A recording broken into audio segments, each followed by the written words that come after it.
nanya ke Om Faris soal ketinggian yang lain, yaitu spiritualitas. Oke. Gimana perjalanan Om Faris dalam menemukan kebenaran, mencari Tuhan, dan lain-lain itu? Aku boleh dibilang dalam perjalanan hidup nih cukup lengkap lah. Kalau aku nggak mau bilang lengkap, boleh bilang cukup lengkap. Aku dalam hidup, aku menghapus istilah musibah. Aku menggantinya dengan anugerah dan konsekuensi, bukan musibah. Nah, hal-hal itulah yang dalam setiap posisi, dalam setiap kejadian, dalam setiap peristiwa, itu mendekatkan aku. Alhamdulillah, insya Allah, aku akan tetap sudah boleh dibilang 5 tahun terakhir inilah ya. 5 tahun terakhir ini, sejak aku direhabilitasi itu, aku membiasakan tiap hari yasinan. Tidur nih. Padahal baru tidurnya, baru pulas jam 11 ke atas gitu ya. Tiba-tiba bangun malam, terbangun, bangun, segar. Begitu nyalain lampu tuh, kita lihat jam tuh, angkanya persis jarum panjang di angka 12, jarum pendek di angka 3. Persis jam 3. Itu aku tahu pasti dipanggil. Sebab itu bukan kejadian yang begitu aja jelas. Nyalain lampu, jam 3, persis. Sepertiga malam persis. Itu aku bangun pasti. Aku tahajud. Biasanya aku tahajud, sholat tahajud, dan tadarus. Itu aku hidup sekarang gitu. Dan aku tinggal di apartemen ini sendirian. Bisa Bana bayangin, sehari-hari aku 24 jam nggak ngomong sama orang. Nah, itu aku cuma ngomong sama Tuhan ketika aku sholat.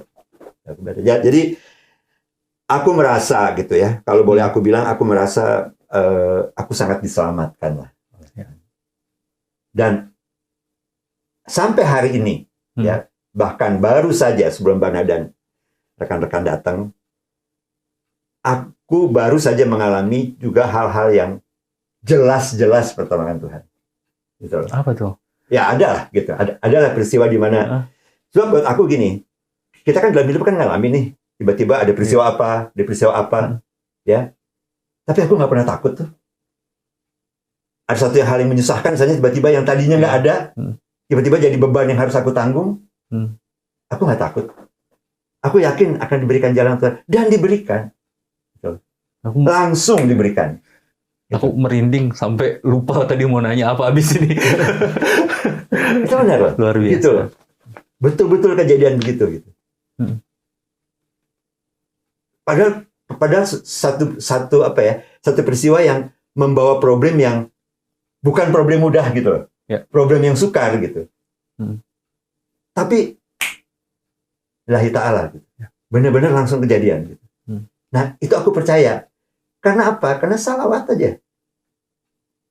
Salawat, ya.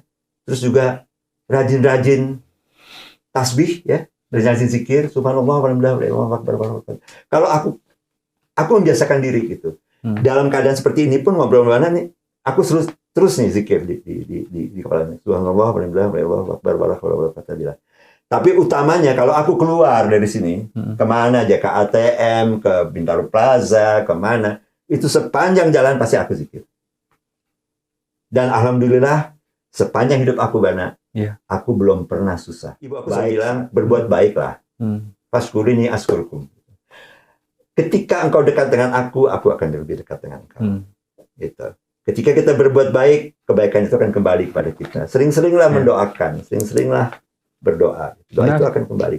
Menarik nih Om soal pain dan misery, rasa sakit dan penderitaan. Sama sekali nggak pernah merasakan rasa sakit. Nggak pernah.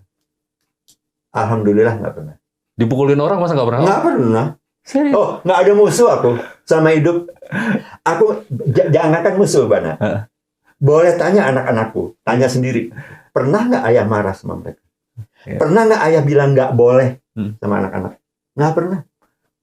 Selalu aku bilangnya boleh, tapi aku sertakan konsekuensi. Kalau rasa sakit mungkin tidak pernah, tapi penderitaan apa yang bikin Om Faris menderita biasanya? Nggak ada. Nggak ada. Alhamdulillah. Wali bener Om. Wali bener. Alhamdulillah nggak ada. Alhamdulillah loh ya. Aku serius-seriusnya gitu. Karena aku selalu aku aminin. Ada orang yang menantangi aku apa? Aku aminin, aku terima. Dan aku orang yang sangat duluan minta maaf kalau ada kesalahan atau menyinggung atau berbuat yang mungkin secara aku tidak bermaksud. Tapi secara tiasa-tiasanya aku yang salah. Dalam posisi misalnya manajemen gitu ya. Ada ketimpangan di komunikasi, ada apapun aja terserah di bawah, tapi aku akan bilang, ya aku yang salah. Jadi aku lebih mengabsorb gitu. Karena dengan begitu bersih hati. Hati kita bersih. Makrifat, Bang. Makrifat. Udah whole another level ini, Om. Aku nggak sampai. Aku nggak pernah. Aku bikin gini pertanyaannya. Apa yang Om Faris rasakan ketika diceraikan? Nggak ada. Sedih gitu, sedih, marah. Nggak ada. Terima aja. Ban, nggak ada kehendak Tuhan yang jelek tuh nggak ada. Ya tapi kan kita manusia kan pasti ada perasaan itu, Om. Makanya sedekat apa Bana sama Tuhan? Kan gitu pertanyaannya. Lakukanlah setiap hal dengan insya Allah. Karena logikanya gini, Ban, gue boleh pinjam ini lo beberapa pen lo nggak? Pasti boleh kan? Boleh, ya. Nah, Bana aja kita minta izin sama Bana ngasih izin. Apalagi kita minta izin sama yang maha pengasih, maha penyayang. Jadi kalau kita melakukan sesuatu dengan insya Allah, boleh dikatakan itu pasti kejadian.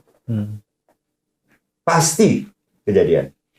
Makanya ada anekdot kan, kenapa ya manusia sering banget kalah sama setan? Ya setan diizinin, setan minta izin, ngeganggu manusia boleh nggak? Boleh sampai manusia mengerjakan sesuatu bilang Bismillah aja belum tentu.